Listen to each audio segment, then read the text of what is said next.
दिव्यांगजन सशक्तिकरण विभाग, सामाजिक न्याय एवं अधिकारिता मंत्रालय, भारत सरकार द्वारा दिव्यांगजनों को सशक्त, समर्थ और सक्षम बनाने हेतु विभिन्न योजनाओं का निर्माण किया गया है, जिनके द्वारा व्यापक स्तर पर दिव्यांगजनों को लाभ पहुंच रहा है। जानकारी के अभाव में कोई भी दिव्यांगजन इन योजनाओं के लाभ से वंचित न रहे, इसलिए 91.2 NIVH हलोदून दिव्यांगजनों को समर्पित एकमात्र कम्युनिटी रेडियो स्टेशन लेकर आया है कार्यक्रमों की खास श्रृंखला, सक्षम दिव्यांग सशक्त भारत की पहचान। कार्यक्रमों की इस श्रृंखला में आप जानेंगे दिव्यांगजन सशक्तिकरण विभाग, सामाजिक न्याय एवं अधिकारिता मंत्रालय, भारत सरकार द्वारा निर्मित विभिन्न योजनाओं के बारे में। इस कार्यक्रम श्रृंखला में आज आप जानेंगे नेशनल एक्शन प्लान स्कीम के बारे में। दोस्तों, राष्ट्रीय कार्य योजना यानी NAP स्कीम सामाजिक न्याय एवं अधिकारिता मंत्रालय के दिव्यांगजन सशक्तिकरण विभाग की एक महत्वाकांक्षी योजना है, जो कि दिव्यांगजनों के लिए एक समावेशी समाज बनाने के उद्देश्य से शुरू की गई। इस योजना के तहत दिव्यांगजनों के लिए विशेष स्कूल और कौशल प्रशिक्षण केंद्रों की स्थापना की गई है। NAP योजना के द्वारा उन्हें शिक्षा, रोजगार और सामाजिक सुरक्षा प्रदान कर सशक्त बनाने का हर संभव प्रयास किया जा रहा है, ताकि वो भी गरिमा और स्वतंत्रता के साथ जीवन जी सके। आप सुन रहे हैं हमारी खास कार्यक्रम श्रृंखला सक्षम दिव्यांग सशक्त भारत की पहचान, और आज के एपिसोड में हम बात करेंगे राष्ट्रीय कार्य योजना यानी नेशनल एक्शन प्लान के बारे में, जिसे हम NAP स्कीम भी कहते हैं। NAP स्कीम के बारे में हमें विस्तार से बताएंगी आशी परवीन जी, जो कि दिव्यांगजन सशक्तिकरण विभाग में कंसल्टेंट के तौर पर अपनी सेवाएं दे रही हैं। बहुत बहुत स्वागत है मैम आपका आज के कार्यक्रम में। नमस्कार, मेरा नाम आशी प्रवीण, मैं डिपार्टमेंट्स में ऐसे कंसल्टेंट हूँ। जी, क्या है NAP? NAP इसने दिव्यांगजनों के एम्पावरमेंट के लिए एक राष्ट्रीय कार्य योजना नेशनल एक्शन प्लान लॉन्च किया 2015 में, जिसके अंतर्गत कि जो हमारे दिव्यांगजन हैं, जो PWDs हैं, उनका स्किल डेवलपमेंट से रिलेटेड उनके प्रोग्राम्स लॉन्च किए गए हैं। इसके अंतर्गत क्या है कि हमारी स्कीम के अंतर्गत डिफरेंट ऑर्गेनाइजेशंस हैं, जो प्राइवेट ऑर्गेनाइजेशंस हैं, NGOs हैं, गवर्नमेंट ऑर्गेनाइजेशंस हैं, कोई भी इंस्टीट्यूट जो हमारी स्कीम के अंदर एम्पैनल होता है, और वो फिर स्किल डेवलपमेंट करते हैं PWDs का। मीन्स एक तरह से जो गवर्नमेंट है वो इनडायरेक्टली ग्रांट रिलीज करती है ऑर्गेनाइजेशंस को, और जो PWDs ट्रेनीज को ट्रेनिंग प्रोवाइड किया जाता है। मेन ऑब्जेक्टिव इस स्कीम का ये है कि जो हमारे PWDs हैं उनको इंडिपेंडेंट बनाया जाए, उनको आत्मनिर्भर बना के जो हमारा सोसाइटी का मेन स्ट्रीम है उससे जोड़ा जाए। क्योंकि आज की डेट में देखा जाता है कि जो जनरल कैटेगरीज हैं, जो नॉर्मल बच्चा है, वो उसको चीज़ें इतनी मुश्किल नहीं आती है, लेकिन जब रूरल एरियाज की हम बात करें या जो छोटे शहरों की हम बात करें, कस्बों की हम बात करें, तो वहाँ पे स्किल डेवलपमेंट का इतना स्कोप नहीं होता है। तो मेन जो हमारा डिपार्टमेंट ने जो स्कीम लेके आया कि हमारा फोकस रहा कि रूरल एरियाज जो है, छोटे शहर है, ऐसा नहीं कि अर्बन एरियाज में भी, बट फोकस ये रहा कि जो दिव्यांगजन हैं, जो उनका क्वालिफिकेशन भी थोड़ा बहुत ज्यादा नहीं होता है, तो उनका स्किल डेवलपमेंट हम प्रोवाइड करें। ये ट्रेनिंग्स जो होती हैं बिल्कुल फ्री ऑफ कॉस्ट दी जाती है।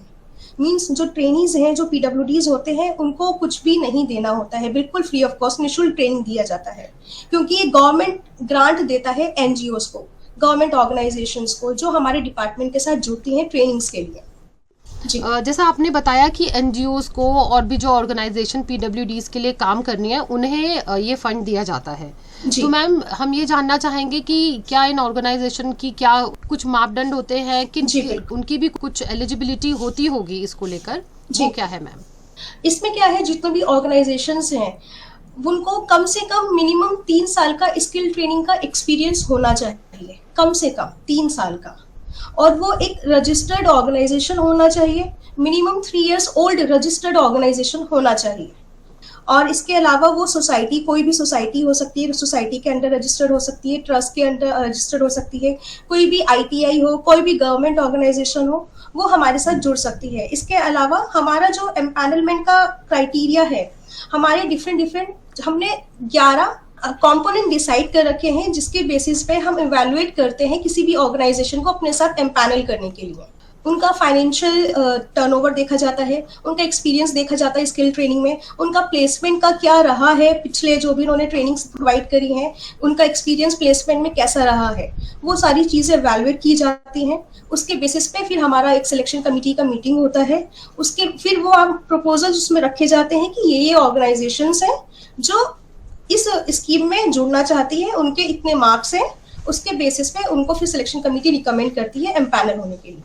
जो आपने 11 कंपोनेंट बताए हैं, अगर आप एक बार वो बता दें तो जो ये इस कार्यक्रम को सुन रहे होंगे उन्हें भी आइडिया हो जाएगा कि क्या है वो 11 कंपोनेंट्स। हाँ, वो 11 कंपोनेंट्स होते हैं मेन, जो 3 मैंडेटरी क्राइटेरिया होते हैं। सबसे पहले जो ऑर्गेनाइजेशन है उसमें उसको मिनिमम 3 साल का स्किल ट्रेनिंग का एक्सपीरियंस होना चाहिए। मिनिमम 3 साल ओल्ड पुरानी होनी चाहिए, कम से कम 3 साल पुरानी ओल्ड होनी चाहिए। और उसके अंतर्गत अगर कोई एनजीओ है, कोई प्राइवेट ऑर्गेनाइजेशन है, तो उसको हमारा नीति आयोग का एनजीओ दर्पण पोर्टल है, उस पर वो रजिस्टर्ड होनी चाहिए।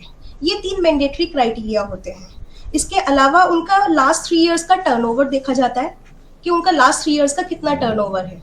उसके अलावा उनका स्किल ट्रेनिंग का टारगेट, उन्होंने पिछले लास्ट 3 फाइनेंशियल ईयर्स में कितनी ट्रेनिंग्स प्रोवाइड करी हैं। हमारा इसमें एक क्राइटेरिया होता है कि उन्होंने 10 से लेकर 100 में दिया है तो उनको कितने मार्क्स मिलेंगे, 200 से 500 के बीच में करा है तो कितने मार्क्स मिलेंगे। ऐसे ये नंबर बढ़ता जाता है, जितनी ज्यादा उनका स्किल ट्रेनिंग का एक्सपीरियंस होगा उतना उनका हायर मार्किंग होता है। इसके अलावा उनको फिर प्लेसमेंट का होता है। ट्रेनिंग में यहाँ पे ये है कि स्किल ट्रेनिंग का हम यहाँ पे 2 तरीके से इवैल्यूएट करते हैं कि एक नॉर्मल कैंडिडेट्स का भी एक्सपीरियंस उनका काउंट करते हैं। तो नॉर्मल का कितना ट्रेनिंग है, कितना प्लेसमेंट उन्होंने प्रोवाइड किया, कि 30% पे 50% तक प्लेसमेंट रहा, कितना परसेंट रहा उनकी ट्रेनिंग के रेशो में, प्लेसमेंट कितना परसेंटेज रहा, उसके बेसिस पे प्लेसमेंट का रहता है। उनका एम्प्लॉयर्स के साथ कितने टाई अप्स हैं, क्योंकि हमारी इस स्कीम में प्लेसमेंट का भी एस्पेक्ट जुड़ा हुआ है, सेल्फ एम्प्लॉयमेंट का भी एस्पेक्ट जुड़ा हुआ है। तो इसमें उनका प्लेसमेंट का क्या है, एम्प्लॉयर्स के साथ उनके कितने कनेक्ट्स हैं, उनके एमओयूज जो हैं वो हम देखते हैं।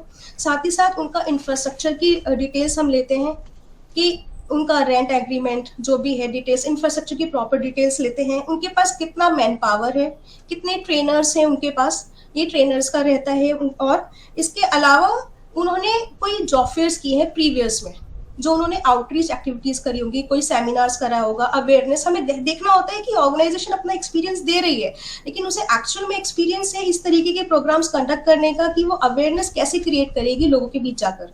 तो उसका आउटरीच का हम एक्सपीरियंस देखते हैं कि उसने कितने जॉब फेयर्स कराए हैं, कितने एमओयूज कराए हैं, और उनका वेबसाइट का हम देखते हैं कि वो अपना उन्होंने जो प्रीवियस ट्रेनिंग किया है उसका उन्होंने कैसे ट्रैकिंग कर रहे हैं, कैसे मॉनिटरिंग करते हैं।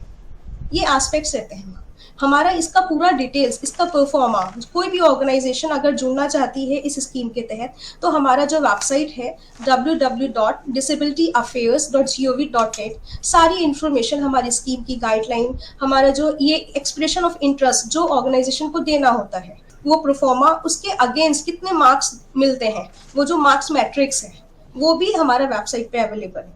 एम्पैनलमेंट होने के बाद हमारी उसको फिर जो एनजीओज है उसको हमें अपना एक प्रोजेक्ट स्पेसिफिक प्रपोजल देना होता है। फर्स्ट स्टेप हो गया, एम्पैनल हो गया। एम्पैनलमेंट होने के बाद अब वो फिर हमें प्रपोज करता है कि वो किन किन ट्रेड्स में ट्रेनिंग प्रोवाइड करना चाहता है। वो उसमें अपने सेंटर की डिटेल्स देता है। जरूरी नहीं है कि वो जहाँ पे है लोकेशन उसका, सपोज मान लीजिए उत्तराखंड में ही है कोई इंस्टीट्यूट, वो उत्तराखंड से एनजीओज एम्पैनल होता है, तो ये रिस्ट्रिक्शन नहीं लगाया डिपार्टमेंट ने कि सिर्फ वो उत्तराखंड में ही दे सकता है ट्रेनिंग। वो उसका अगर सेंटर कोई उत्तराखंड से बाहर भी है तो वो वहाँ पे भी ट्रेनिंग प्रपोज कर सकता है। तो जो कोर्सेज होते हैं, सबसे बड़ी बात जो पीएसपी होता है, प्रोजेक्ट स्पेसिफिक प्रपोजल, उसमें वो अपना डिटेल्स देता है ट्रेनिंग का, कोर्सेज का, कि वो उसमें प्रपोज करता है कि कितने नंबर ऑफ अपने इंफ्रास्ट्रक्चर के अकॉर्डिंग कि कितना वो ट्रेन कर सकता है कैंडिडेट्स को, कौन कौन से कोर्सेज में ट्रेनिंग देगा वो। मैम, हम ये जानना चाहेंगे कि नेशनल एक्शन प्लान में जो भी ये सुविधाएं दी जा रही हैं, जो ये स्कीम पीडब्ल्यूडीज के लिए है, ये क्या केवल एनजीओज के लिए है, ऑर्गेनाइजेशंस के लिए है, या फिर कोई इंडिविजुअल भी इसको अवेल कर सकता है?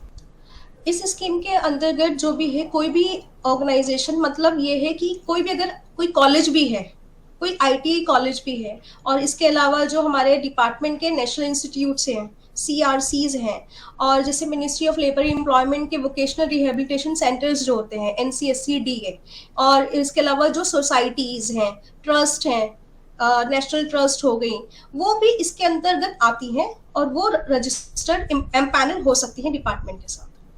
अच्छा, और इसके लिए पहले डिपार्टमेंट के साथ एम्पैनल होना सबसे ज्यादा जरूरी है। हाँ, एनआईज जो डिपार्टमेंट के अंडर एडमिनिस्ट्रेटिव कंट्रोल में जो ऑर्गेनाइजेशंस है, नेशनल इंस्टीट्यूट्स हो गए और सीआरसीज हो गए, आरसीआईज हो गए, अगर ये करवाना चाहते हैं तो इनके लिए एम्पैनलमेंट जरूरी नहीं है, बिकॉज ये ऑलरेडी डायरेक्ट है अंडर कंट्रोल डिपार्टमेंट। जी, लेकिन जो बाकी एनजीओज हैं उन्हें होना जरूरी है। बिल्कुल, हाँ जी, बिल्कुल जी। तो मैम, जब हम स्किल ट्रेनिंग की बात कर रहे हैं तो किस तरह के कोर्सेज और किस तरह के ट्रेड्स इसमें कवर होते हैं? इस स्कीम में क्या है, एनएसक्यूएफ, जैसे मैंने आपको बताया कि एनएसक्यूएफ के अलाइन कोर्सेज होते हैं जो हमारी ministry of skill development entrepreneurship के अंडर है, national council of vocational education and training. इसके अप्रूव्ड कोर्सेज में ट्रेनिंग प्रोवाइड किया जाता है। जैसे कि अगर हम बात करें आईटी सेक्टर की, तो उसमें डोमेस्टिक डेटा एंट्री ऑपरेटर हो गया, वेब डेवलपर हो गया। अगर हम बात करें एग्रीकल्चर की, तो इसमें गार्डनर हो गया, ऑर्गेनिक ग्रोअर हो गया। इसके अलावा टूरिज्म की हम बात करें तो रूम अटेंडेंट, हाउसकीपिंग हो गया। हर सेक्टर में पीडब्ल्यूडीज के लिए उनकी डिसेबिलिटी के अकॉर्डिंग कोर्सेज अलाइंड है, और अकॉर्डिंग आर्ट्स भी डिफरेंट है। कि जैसे कोई एलडी कैंडिडेट है, सपोज हम बात करते हैं डोमेस्टिक डेटा एंट्री ऑपरेटर की, अगर वो एलडी कैंडिडेट है तो उसके जो आर्ट्स होते हैं वो होते हैं 420। इसके अलावा अगर कोई वो एसएचआई कैंडिडेट है या वीआई में है या इंटेलेक्चुअल डिसेबिलिटीज है, तो उसके डिसेबिलिटी के हिसाब से उनका जो आर्स है, ट्रेनिंग आर्स, वो बढ़ जाता है। वेरियस कोर्सेज हैं जिसमें एनएसक्यूएफ के लेवल्स डिफाइन होते हैं। एनएसक्यूएफ लेवल 1, 2, 3, 4, 5 तक है। अभी इस स्कीम के अंतर्गत ज्यादातर जो लेवल्स आते हैं वो 4 आते हैं, जैसे डोमेस्टिक डेटा एंट्री ऑपरेटर हो गया, स्विंग मशीन ऑपरेटर हो गया, हैंड एम्ब्रॉयडरी हो गया, बैम्बू मेकिंग, पिकल मेकिंग हो गया। इस तरीके के कोर्सेज अभी हमारे साथ जो एनजीओ जुड़ी हुई हैं अभी तक, वो इस तरीके के कोर्सेज ले रही हैं कि जो सेल्फ एम्प्लॉयड भी जो पीडब्ल्यूडीज है, जो दिव्यांगजन है, वो जरूरी नहीं है कि वेज में जाए, क्योंकि उनके लिए एक डिसेबिलिटी, एक रिस्ट्रिक्शन हो जाता है थोड़ा मूवमेंट का, और भी चीजें फैक्टर्स होती है एनवायरमेंट फैक्टर के भी अकॉर्डिंग, कि यहाँ पे फिर वही एम्प्लॉयमेंट जो है वो सेल्फ में भी इस तरीके के कोर्सेज डिजाइन किए गए हैं कि जरूरी नहीं कि वेज में जाए, वो सेल्फ एम्प्लॉयड भी अपना कर पाए। जी, ये बहुत बढ़िया आपने बताया कि हम लोग उन्हें इंडिपेंडेंट बनाना चाहते हैं ताकि वो अपना खुद का भी काम शुरू कर सके। जी, इसके साथ साथ मैम, अभी आपने एनएसक्यूएफ की बात की, नेशनल स्किल क्वालिफिकेशन फ्रेमवर्क जी, थोड़ा मैम इसके बारे में और विस्तार से हम जानना चाहेंगे। National council for vocational education and training का है ये, तो इसके बारे में बताइए। जो नेशनल स्किल क्वालिफिकेशन फ्रेमवर्क है ना, ये डिफरेंट सेक्टर स्किल काउंसिल्स के अंतर्गत जो कोर्सेज डिजाइन करते हैं, वो यहाँ पे ये थोड़ा सा समझने वाला होगा कि हर डोमेन का एक सेक्टर स्किल काउंसिल होता है जो कोर्सेज डिजाइन करता है। उसमें एक मिनिमम एजुकेशन क्राइटेरिया होता है कि कोई भी कोर्सेज के लिए, जैसे डोमेस्टिक डेटा एंट्री ऑपरेटर है या मेकअप आर्टिस्ट है, कि मिनिमम कैंडिडेट को 8th पास होना चाहिए, 10th पास होना चाहिए। ये सेक्टर स्किल काउंसिल्स होती हैं जो अपना कोर्स अलाइन करती हैं, डिजाइन करती हैं। अब बात आती है हमारे पीडब्ल्यूडीज की। अब क्योंकि क्या है, एक जनरल कैटेगरी का कैंडिडेट है, उसका अलग क्वालिफिकेशन, एलिजिबिलिटी अलग होता है। पीडब्ल्यूडीज का थोड़ा रीजनल एकोमोडेशन के हिसाब से वो रिलैक्सेशन हम दे देते हैं कि थोड़ा एज क्राइटेरिया को लेकर भी और क्वालिफिकेशन को भी लेकर उनको रिलैक्सेशन प्रोवाइड किया जाता है। लेकिन जो कोर्सेज होते हैं, वो कोर्सेज जो है वो हम सेक्टर स्किल काउंसिल्स के जो अप्रूव्ड कोर्सेज होते हैं उनको पीडब्ल्यूडीज के अकॉर्डिंग मैप करवा के उनमें ट्रेनिंग्स दिया जाता है। जी, तो ये डीपीडब्ल्यूडी के अंडर में ही आता है? ये सेक्टर स्किल काउंसिल्स जो है ये एनएसडी के अंडर आता है। MSD, ministry of skill development and entrepreneurship, ये इसके अंडर आता है। और जो हमारी स्कीम है, हमारी स्कीम भी एमएसडी की जो गाइडलाइंस हैं, जो भी कॉमन नॉर्म्स हैं, वही स्कीम गाइडलाइंस हमारी स्कीम में भी फॉलो की जाती है। इसीलिए हम सेक्टर स्किल काउंसिल्स के ही कोर्सेज लेते हैं, बिकॉज एनसीवीटी, जो इसका एनसीवीटी का स्किल इंडिया पोर्टल है, उसके अंतर्गत जो भी सारे कोर्सेज है, सारी इंफॉर्मेशन है वहाँ पे पब्लिश होती है। तो एनसीवीटी का ये आया था हमारे ऑर्डर कि जितने भी कोर्सेज हैं वो एनसीवीटी अप्रूव्ड होने चाहिए। और इसके लिए फिर क्या करा हमने, हमारा स्पेशली फिर डिपार्टमेंट का, बिकॉज डिपार्टमेंट स्पेशली पीडब्ल्यूडीज में डील करता है, तो स्किल काउंसिल डिपार्टमेंट ने अपना एक अलग ऑर्गेनाइजेशन को लिया है अपने under, skill council of person with disability, SCPWD, जिसका मेन काम है कि जो कोर्सेज हैं उनको पीडब्ल्यूडीज के अकॉर्डिंग मैप करना, उनके नीड के अकॉर्डिंग मैप करना, उनका असेसमेंट करना। बिकॉज इस ट्रेनिंग में क्या होता है, सिर्फ ट्रेनिंग कराना ही मोटो नहीं है, ट्रेनिंग के बाद कैंडिडेट्स का असेसमेंट होता है, उनका प्रैक्टिकल टेस्ट होता है, उनका थ्योरी टेस्ट होता है। जो हमारी असेसमेंट एजेंसीज हैं SCPWD और डिफरेंट जो सेक्टर स्किल काउंसिल के असेसर है, अदर असेसमेंट बॉडीज जो हैं वो ये असेसमेंट करती हैं। उसके बाद कैंडिडेट को सर्टिफिकेट ऑफ कंप्लीशन मिलता है जो इस असेसमेंट में पास हो जाते हैं। तो ये कोर्सेज सभी तरह की दिव्यांगताओं के लिए है? बिल्कुल, हाँ जी। सभी दिव्यांग जितने भी हमारी 21 डिसेबिलिटीज डिफाइंड हैं, LD से लेकर आपका HI, VI, low vision, acid attack victim, leprosy, autism, multiple disabilities, हर तरीके का कैंडिडेट जिसका मिनिमम डिसेबिलिटी परसेंटेज 40% होना चाहिए, मिनिमम डिसेबिलिटी परसेंटेज 40%, और 15 से लेकर 59 एज ग्रुप का कोई भी कैंडिडेट इस स्कीम के अंतर्गत ट्रेनिंग ले सकता है। जी, अभी तक मैम हमने बात की कि स्किल ट्रेनिंग के लिए NGOs या ऑर्गेनाइजेशंस हैं जो इस तरह की ट्रेनिंग्स प्रोवाइड करवाती हैं PWDs के लिए। जी। तो मैम मान लीजिए कि कोई PWD है और वो चाहते हैं कि वो आत्मनिर्भर बनना चाहते हैं, वो किसी मान लीजिए उत्तराखंड के ही किसी देहरादून में ही अगर वो रहते हैं सपोज, तो वो कैसे ये देखें कि कहाँ पर इस कौन से NGOs हैं, कौन सी ऑर्गेनाइजेशन है जो PWDs के लिए इस तरह की ट्रेनिंग करवा रही हैं, तो वो कैसे ज्वाइन कर पाएंगे इन्हें? हमारे जितनी भी NGOs अब तक हमारे साथ जो से स्कीम स्टार्ट हुआ है, 2015 में स्कीम लॉन्च हुआ, 2016-17 से इसमें हमने ट्रेनिंग्स प्रोवाइड करना स्टार्ट हो गया था। तो अब तक ऑल ओवर इंडिया में हमारे 300 से ज्यादा ऑर्गेनाइजेशन हमारे साथ जुड़ चुकी है, और अभी जो हमारे पास एक्टिव एम्पैनल्ड ट्रेनिंग पार्टनर्स है उनका लिस्ट सारा हमारा वेबसाइट पे अवेलेबल है कि कौन से स्टेट में कौन सी ऑर्गेनाइजेशन है, with their contact details and address details वहाँ वो अवेलेबल है हमारी वेबसाइट पे, तो वहां से वो कैंडिडेट इन्फॉर्मेशन ले सकते हैं। मैम एक बार वेबसाइट एड्रेस और अगर कोई फोन नंबर हो या ईमेल एड्रेस हो तो प्लीज आप वो भी बताएं। हाँ, हमारा जो वेबसाइट है www.disabilityaffairs.gov.in, ये वेबसाइट है। इसके अलावा एक ईमेल आईडी आप लिख लीजिए ds.skill@depwd@gov.in। मैम ये तो हुआ कि मान लीजिए किसी PWD को ये पता चला कि भाई एक पर्टिकुलर NGO है या एक पर्टिकुलर एक ट्रेनिंग सेंटर है जो कि मुझे एक कोर्स करवाएगा, मान लीजिए कंप्यूटर ट्रेनिंग का कोर्स करवा रहे हैं, पर उन्हें ये कैसे पता चले कि उन्हें उसमें क्या क्या सुविधाएं मिलने वाली हैं? क्या कुछ स्टाइपेंड मिलता है कोर्स ज्वाइन करने के साथ साथ, या फिर कोई हाई सपोर्ट नीड का अगर कोई PWD है तो क्या उनके लिए भी कोई प्रावधान है? तो ये क्या फैसिलिटीज़ उन्हें उस अपने ट्रेनिंग सेंटर में मिलेंगी या उनके थ्रू जो कि मिनिस्ट्री तो ये सुविधाएं दे रही हैं वो इस NGO के माध्यम से दे रही हैं PWD को, तो PWD को कैसे पता चलेगा कि उनकी क्या क्या उनको ये सुविधाएं मिलने वाली हैं? हाँ, इसमें ये है कि जितनी भी ऑर्गेनाइजेशंस हमारे साथ जुड़ती हैं और वो ट्रेनिंग्स प्रोवाइड करती हैं, उनके लिए हमने स्पेसिफिक गाइडलाइंस बना रखी हैं कि क्या क्या उनको काम करने हैं। स्पेसिफिक उनके लिए गाइडलाइंस है कि कैंडिडेट्स को प्रॉपर इंफॉर्मेशन, कोई भी PWD उनके पास आता है तो उसको उस स्कीम के बारे में पूरी जानकारी दी जाए, उसको उनके अकॉर्डिंग, उनके इंटरेस्ट के अकॉर्डिंग जो उनके पास कोर्सेज हैं ऑर्गेनाइजेशन के पास, उनको उस कोर्सेज की जानकारी देकर इस स्कीम में एनरोल करें। उनके पर्टिकुलर जो बैचेस हैं, हमारे पास ऑर्गेनाइजेशन अपनी डिटेल्स भी भेजती हैं कि इस डेट में वो बैच स्टार्ट कर रहे हैं, इतने कैंडिडेट्स का बैच साइज है, तो इसमें वो फिर ETP की हमारे जो ट्रेनिंग पार्टनर्स है उसका रिस्पॉन्सिबिलिटी होता है सारा उनको स्कीम के बारे में बताना। और इसके साथ ही स्कीम ट्रेनिंग प्रोवाइड करेगा NGO, लेकिन सिर्फ ट्रेनिंग ही नहीं, इसके अलावा जो हमारा डिपार्टमेंट है कैंडिडेट्स को डायरेक्ट मॉनेटरी बेनिफिट भी देता है।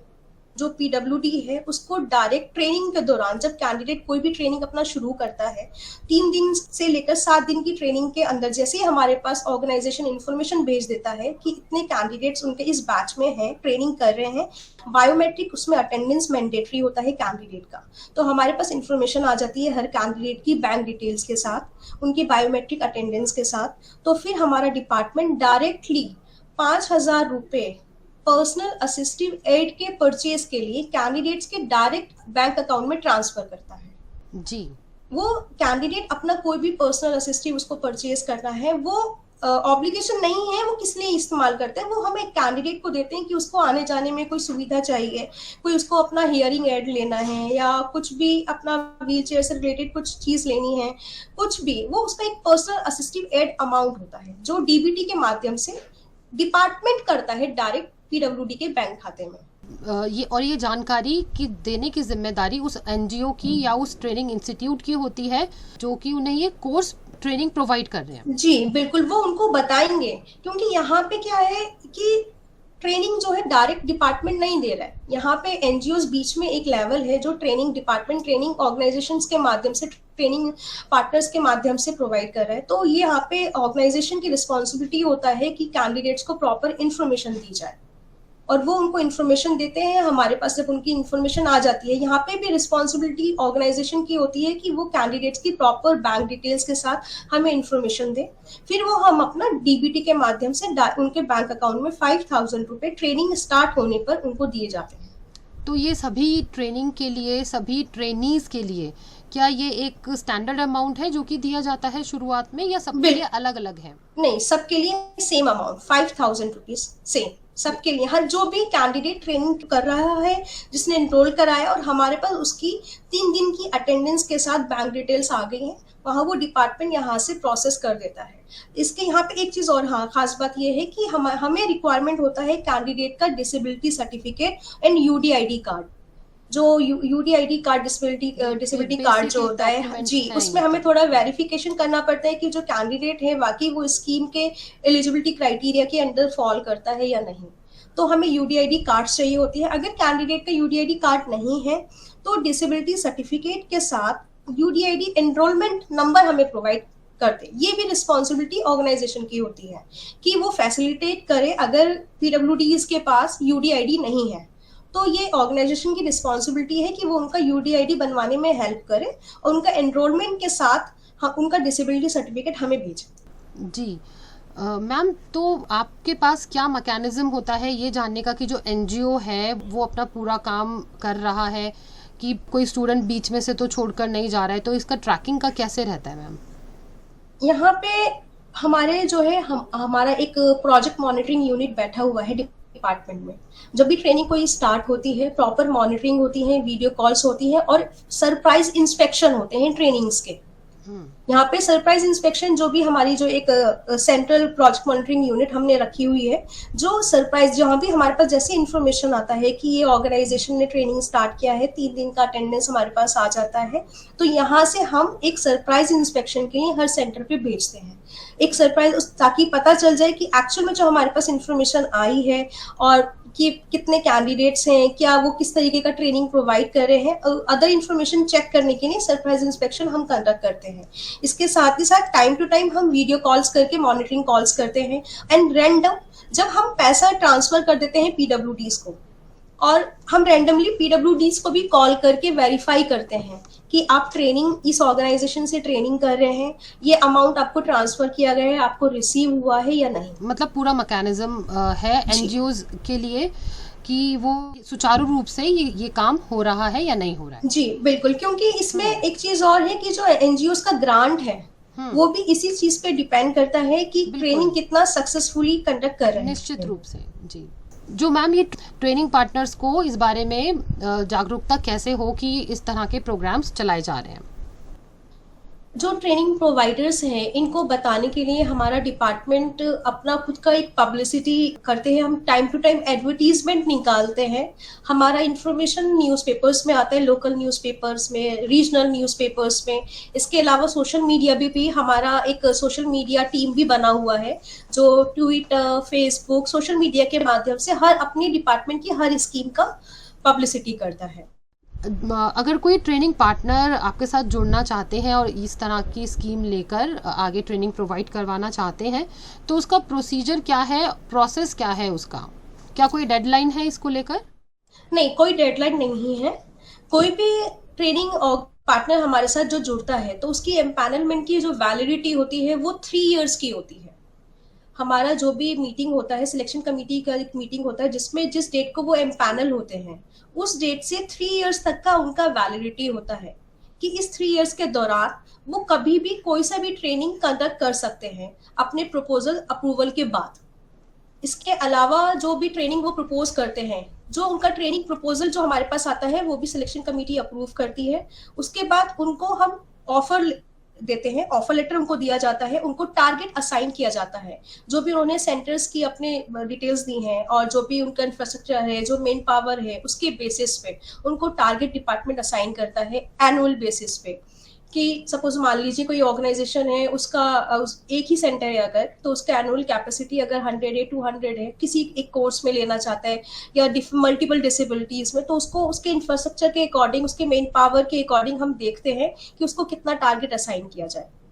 फिर वो टारगेट जब उसको असाइन किया जाता है उसका फिर ड्यूरेशन होता है कि वो जो कोर्सेज होते हैं यहाँ पे, ये duration short term training programmes होते हैं जिनका ड्यूरेशन 3 से लेकर 6 मंथ्स होता है।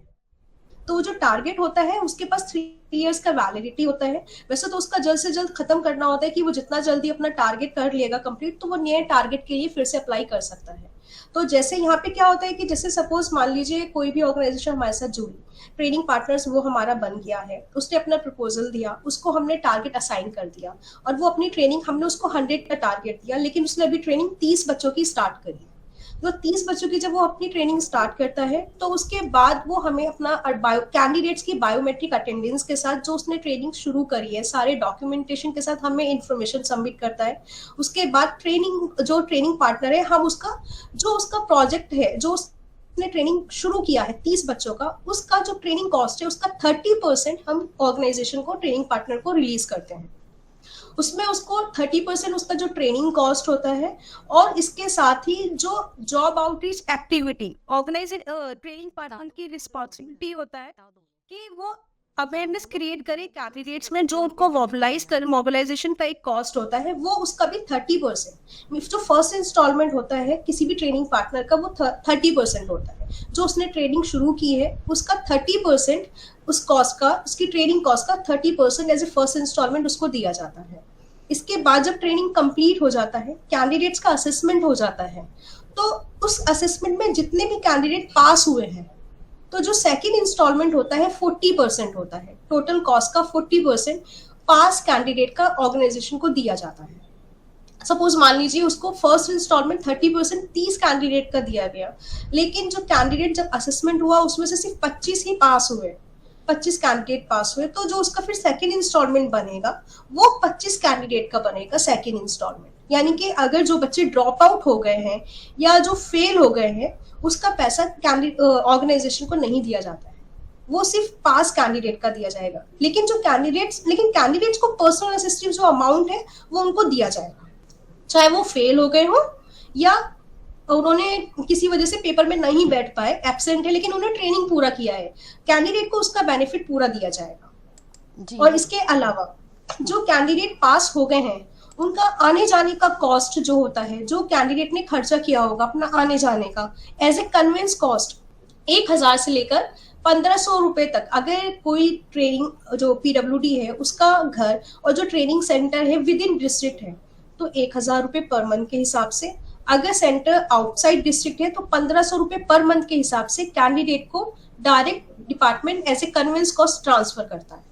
इसके बाद जब थर्ड इंस्टॉलमेंट की हम बात करते हैं, जब ट्रेनिंग कंप्लीट हो जाती है तो यहाँ पे फिर ट्रेनिंग पार्टनर का रिस्पॉन्सिबिलिटी है, जो हमारी ये गाइडलाइंस में लिखा है स्पेसिफिक, यहाँ पे जितने भी ट्रेनिंग पार्टनर्स हैं उनको थर्ड इंस्टॉलमेंट जो 30% होता है उनका लास्ट का, उसके लिए उनको 70% मिनिमम, उनको 70% पास कैंडिडेट को प्लेसमेंट प्रोवाइड करना चाहिए। वेज प्लस सेल्फ एम्प्लॉयड दोनों मिला के जो कैंडिडेट पास हुए हैं उसका 70%, कम से कम 70% उनको प्लेसमेंट देना है।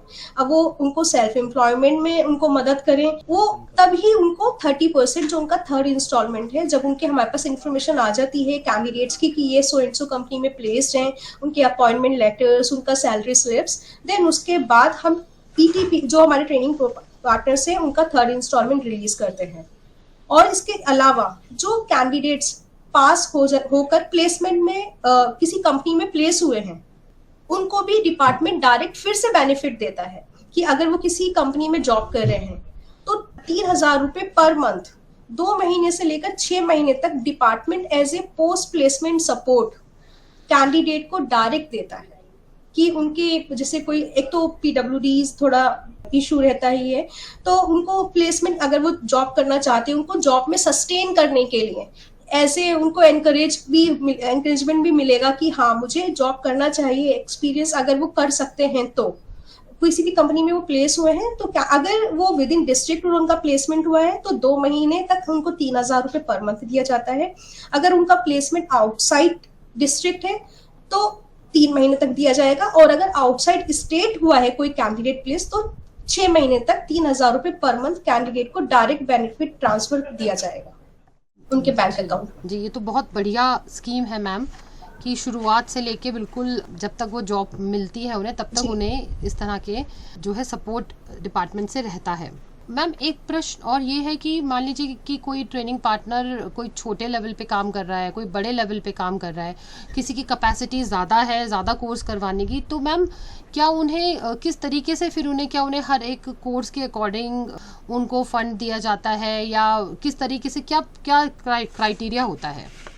हाँ, यहाँ पे जो फंड ट्रेनिंग पार्टनर्स को दिया जाता है, ये कोई भी ऑर्गेनाइजेशन जुड़ती है, हम क्योंकि एम्पैनल होता है फर्स्ट टाइम तो ऑब्वियसली हम देखते ही कैपेसिटी है ट्रेनिंग का कंडक्ट करने का, कितना इंफ्रास्ट्रक्चर है, मैन पावर है, क्योंकि डिपार्टमेंट की रिस्पॉन्सिबिलिटी बनता है कि वो एक स्कीम उसको ग्रांट दे रहा है ऑर्गेनाइजेशन को, तो वो पैसा सही जगह इस्तेमाल हो रहा है नहीं हो रहा, तो इस वजह से उसका इंफ्रास्ट्रक्चर सारा हम देखा जाता है। जरूरी नहीं है कि अगर छोटी ऑर्गेनाइजेशन है वो नहीं जुड़ सकती, वो भी जुड़ सकती है, वो छोटे टारगेट से शुरू कर ले कि उसके पास एक ही सेंटर है। अगर हम उत्तराखंड की बात करें, उत्तराखंड में ही हमारी एक ऑर्गेनाइजेशन है नाइस फाउंडेशन, डिफरेंट लोकेशंस में है, वेस्ट बंगाल में भी है और दिल्ली में भी है, ऑल ओवर इंडिया में हमारी ऑर्गेनाइजेशन से छोटी भी है बड़ी भी है, तो वो अपने कैपेसिटी के हिसाब से, अपने इंफ्रास्ट्रक्चर के हिसाब से, अपने मैन पावर के हिसाब से वो कोर्सेज अपना हमें प्रपोज करती हैं कि हम इतने नंबर ऑफ कैंडिडेट्स हम करना चाहते हैं।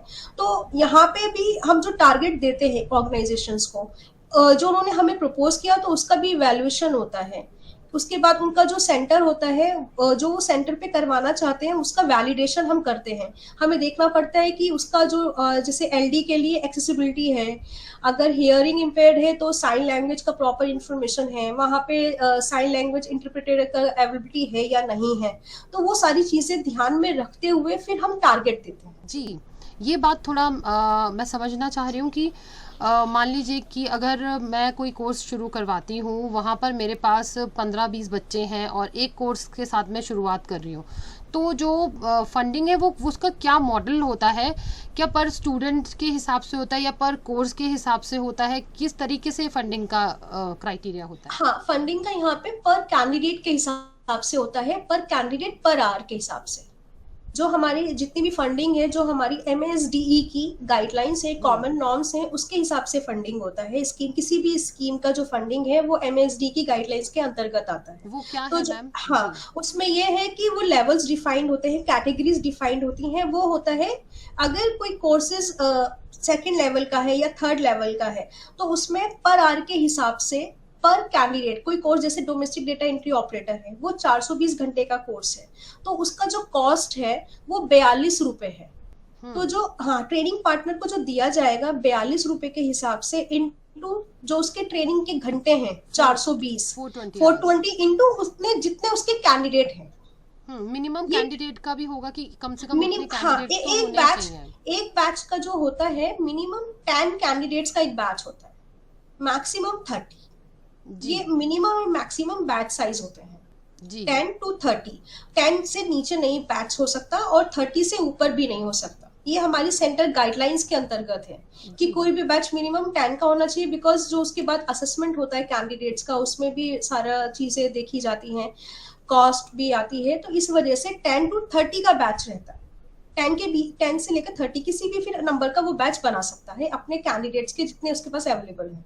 जी, बाकी एडमिशन का प्रोसेस और उसका फिर उसको एकेडमिक उसका पूरा सेशन एग्जाम वगैरह वो सारी जिम्मेदारी ट्रेनिंग पार्टनर की ही हो जाती है। जी बिल्कुल, उसी की रिस्पॉन्सिबिलिटी होती है ट्रेनिंग शुरू हो से लेकर लास्ट तक उसका असेसमेंट करवाना, उसको प्रॉपर जिस दिन असेसमेंट है उस दिन उसको वो अपना टाइमली रिपोर्ट करे, उसका असेसमेंट कराए, उसका सर्टिफिकेट कैंडिडेट का जब वो कैंडिडेट का रिजल्ट आ जाए तो वो इंश्योर करे कि उसको कैंडिडेट को उसका सर्टिफिकेट मिल गया, उसकी मार्कशीट मिल गई है, और उसके बाद उसका प्लेसमेंट का भी जिम्मेदारी ऑर्गेनाइजेशन ट्रेनिंग पार्टनर की होती है कि शुरू से लेकर आखिर तक ये ट्रेनिंग पार्टनर की रिस्पॉन्सिबिलिटी होती है कि वो अपना ट्रेनिंग स्टार्ट से लेकर उसको अच्छे से उनको सेल्फ एम्प्लॉयमेंट में प्रोवाइड करे या वेज उनको किसी कंपनी में प्लेसमेंट प्रोवाइड करे। अदरवाइज अगर कोई ऑर्गेनाइजेशन प्लेसमेंट का पार्ट नहीं करती है तो वो फिर थर्ड इंस्टॉलमेंट के लिए अपना एलिजिबल नहीं होती। जी मैम, कोई स्टूडेंट ऐसा है जिसने एक कोर्स तो कर लिया, उसके बाद वो कोई दूसरा कोर्स भी करना चाहता है, तो क्या ये पॉसिबल है? यहाँ पे कैंडिडेट्स के लिए भी थोड़ा सा गाइडलाइंस हमने बनाई फ्रेम की हुई है। एक इनकी एलिजिबिलिटी क्राइटेरिया ये रहता है कि एक तो 40% मिनिमम डिसेबिलिटी होना चाहिए, एज 50 to 59 के बीच में होना चाहिए, और एक कोर्स के साथ उसने रजिस्टर्ड कर लिया तो दूसरा कोर्स वो एकदम पैरेलली नहीं कर सकता है। एट ए टाइम वो एक सिंगल कोर्स ही कर सकता है इस स्कीम के अंतर्गत, और दूसरा कोर्स वो 2 साल के बाद ही कर सकता है अगर उसे इस स्कीम में करना है तो। एक कोर्स एक ही टाइम पे वो कर सकता है। ये जो ट्रेनिंग सेंटर्स हैं, इन ट्रेनिंग सेंटर की लिस्ट कहाँ मिल पाएगी मैम? जो हमारे ट्रेनिंग पार्टनर्स हैं उसका लिस्ट, उनके सेंटर्स का लिस्ट हमारे वेबसाइट पे अवेलेबल है।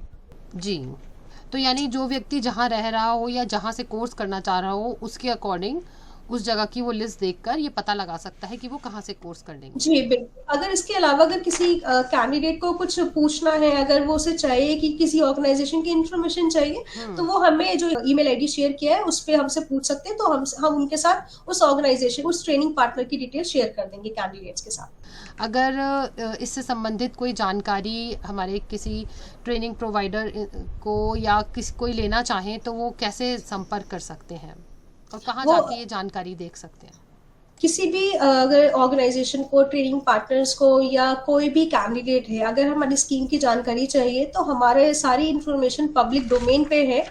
हमारा वेबसाइट जो disabilityaffairs.gov.in, इस वेबसाइट पे अपना इंफॉर्मेशन कोई भी मेल कर सकता है, उसे किसी भी बारे में, स्कीम की गाइडलाइंस के बारे में, कौन से प्रोग्राम्स हमारे चल रहे हैं, कहाँ कहाँ चल रहे हैं, अगर उन्हें ये इन्फॉर्मेशन लेना है तो वो मेल कर सकते हैं। हमने आपको बताया ds.skillnap-dpwd@gov.in, इस पे मेल कर सकते हैं। इसके अलावा जो हमारे कॉन्टेक्ट डिटेल्स हैं, लैंडलाइन नंबर, वो हमारा वेबसाइट पे अवेलेबल है, सारी कॉन्टेक्ट डिटेल्स। जी मैम, ये सिप्डा स्कीम के अंदर आता है?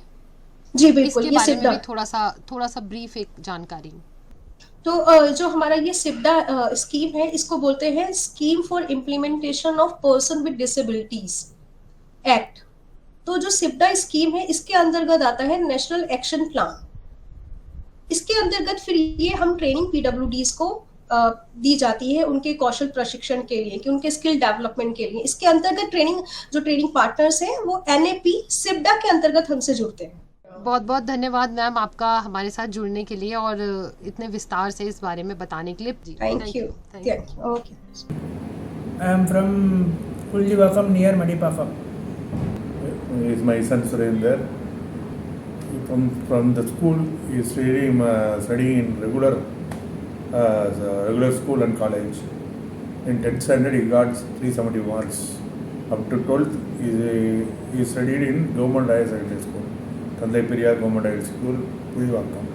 He completed his graduation BCom at Guru Nanak College, Velachery. After completing his graduation, he joined one private company. Because of the corona, the company wind up their operations in Madipakam. After that, we came to Nibban. At that time he joined before the corona, he joined a multimedia course within 3 months, Corona, because of Corona, they are wind up the course.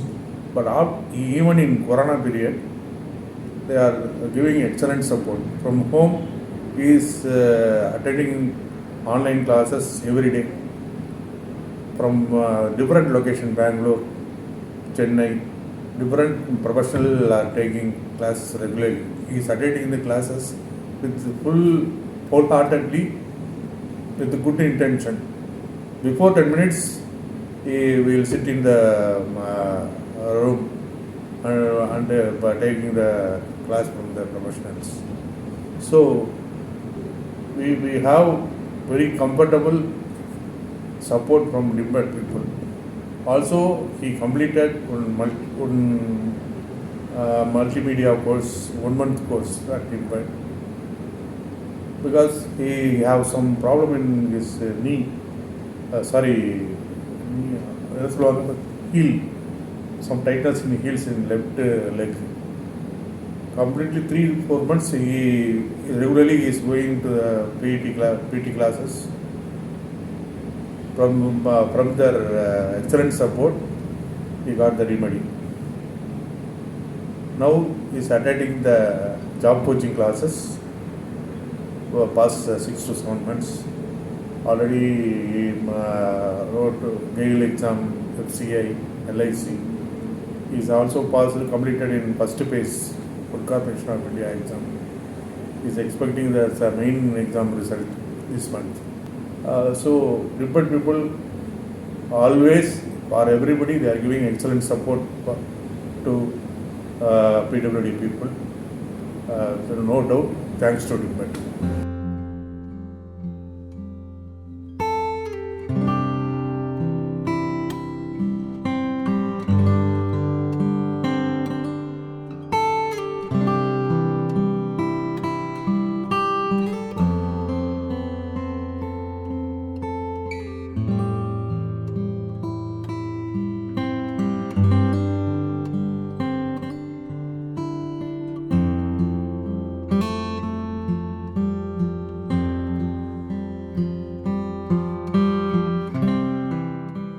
I am Gurusharan Kurana, founder and director of Jyoti Global Solutions Private Limited. We have been imparting skill development training to Divyangjan under NAP, National Action Plan of SIBDA, Ministry of Social Justice and Empowerment, at our Gurgaon Center, which is a state-of-art exclusively constructed for Divyangjan. Students from all over India, they come over here and take the training under various job roles like data entry operator, CRM domestic voice, non-voice, animator, F&B, and after this training, we ensure that each and every student is placed. We ensure that benefit or the aid given by the government has been given or has changed the entire life or transformed our Divyangjan. There are students who have been given the training and now they are earning more than 45,000 rupees salaries in a month.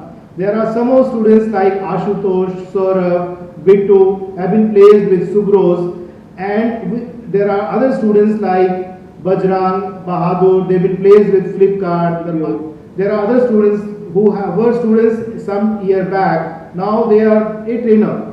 A Divyangjan is training the Divyangjan. That is one of the best benefit I have seen, that Ministry of Social Justice and Empowerment given the scheme of SIBDA and under that National Action Plan, Divyangjan being actually transformed. We have seen their life changed. At some point they were not earning anything, they were dependent on their family members. Now they are financially independent. Not only they are taking care of themselves but also taking care of their family. Some of them have used the travel way of by going by air for the first time after joining the company. So it is giving us such a happy moment in our life, and we are really thankful to our Ministry of Social Justice and Empowerment scheme of SIBDA and National Action Plan, who is actually benefiting and transforming the lives and careers of our Divyangjan. Thank you. मेरा नाम अभिषेक है।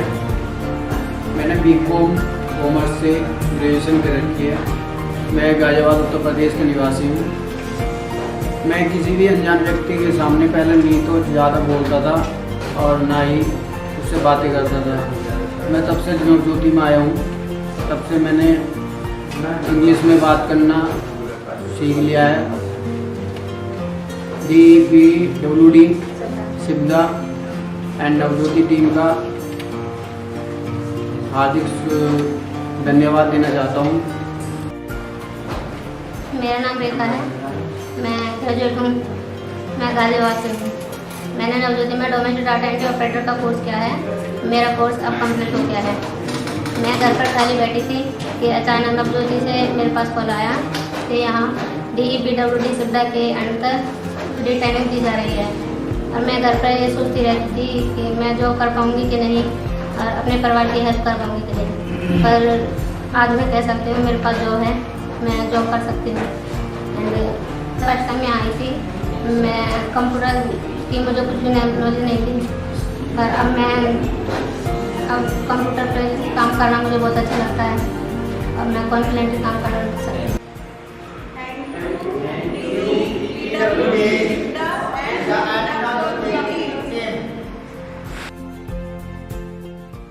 खुदी को कर बुलंद इतना, खुदी को कर बुलंद इतना कि हर तकदीर से पहले खुदा बंदे से खुद पूछे, बता तेरी रजा क्या है।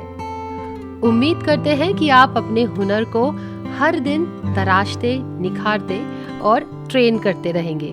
मिलते हैं आपसे एक नए एपिसोड में, तब तक के लिए चेतना को दीजिए इजाजत। नमस्कार।